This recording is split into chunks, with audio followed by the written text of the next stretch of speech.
Hi guys, welcome to my channel. My name is Nancy Gadoni, and today I want to talk about termination. I know it's a common term to most of us, and termination is when an employer or an employee ends the working or the employment relationship. It can be a voluntary or involuntary.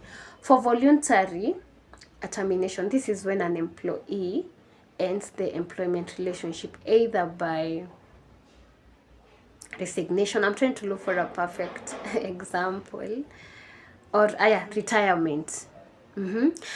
For involuntary termination, this is when an employer ends the working or the employment relationship with an employee, of course with reasons.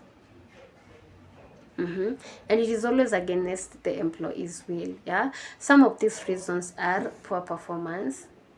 Yeah, you've done trainings and retrainings, you've done guidance and counseling, you've done what, you've given warnings verbally verbally and written, and there is nothing. The employee is not improving, so the employer might now decide to terminate the employment. The second reason is redundancy or retrenchment. This is when the work is no longer needed. I'm sorry for that. The third one now is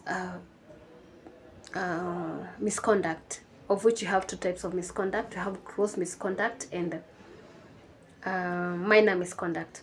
For a minor misconduct, this is when this is a misconduct that doesn't warrant for immediate dismissal or immediate termination. Yeah, the employee is given a warning, they are guided, they are cancelled, they are retrained, yeah, and they are allowed to continue working. For this other gross misconduct, now this one is a serious one. This can lead to immediate termination or dismissal. Yeah, and a perfect example of such is a fraud or theft. There is harassment, either sexually or bullying, intentionally destruction of organization properties. You understand? So those ones are the gross misconducts, and for it to take place, for that dismissal or termination to take place, there must be a process to be followed by the employer or the management. Yeah, and step number one is investigation. Other investigation is done. And this is done by either you now collect the evidence, things like evidence like looking at the documentations, the CCTV footages, we have witnesses, statements, etc. And then step number two now, the employees is a suspension of an employee.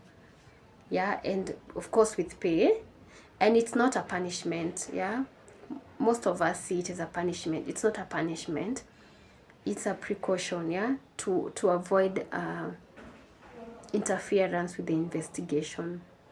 Number three is what we call the disciplinary meeting. Yeah, or there is this word I would love to use, a notice of hearing.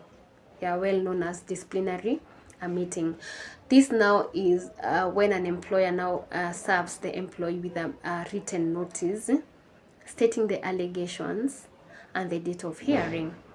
Yeah, and then step number four now, the what is that, the disciplinary hearing. Now that is the first step. Now there is now a disciplinary hearing. This is when now the employee is given a chance to defend him or herself and respond to the allegations, and again they are allowed to have witnesses and have a representative.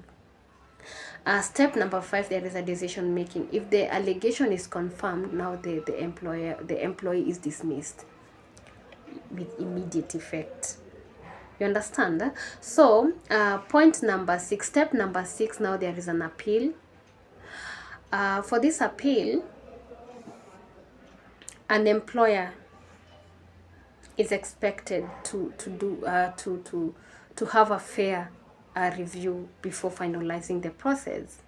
Yes, and now in this stage is when most of the managers, the HR managers or the employers, are now asked to separate their feelings from the process. Yeah, so there must be a proper documentation, transparency, and fairness. Yeah, so the final step now is the documentation. The employee is given now these two main documents.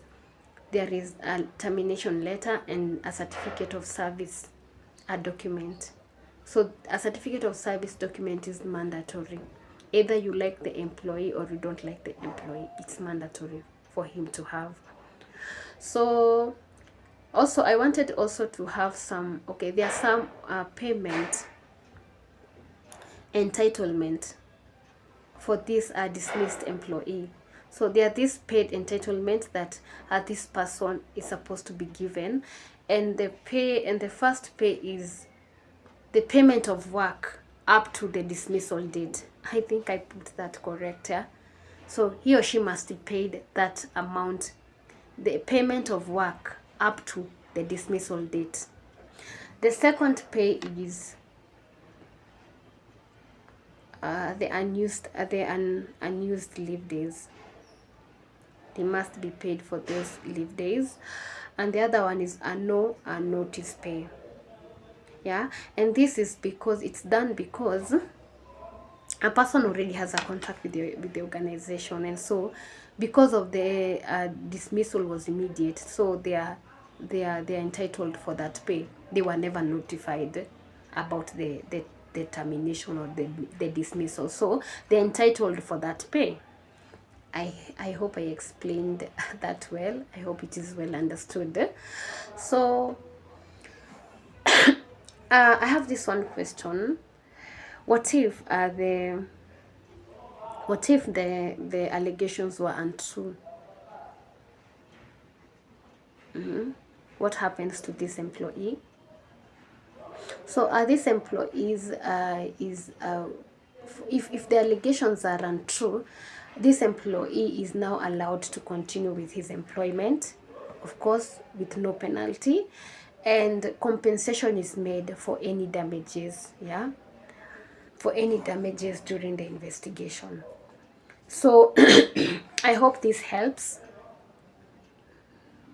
I believe there are some who are in this process right now, and probably you might find yourself in such a scenario in future. So I hope this content is helpful to you and to many others. So thank you so much for your time, and see you in the next video. Bye.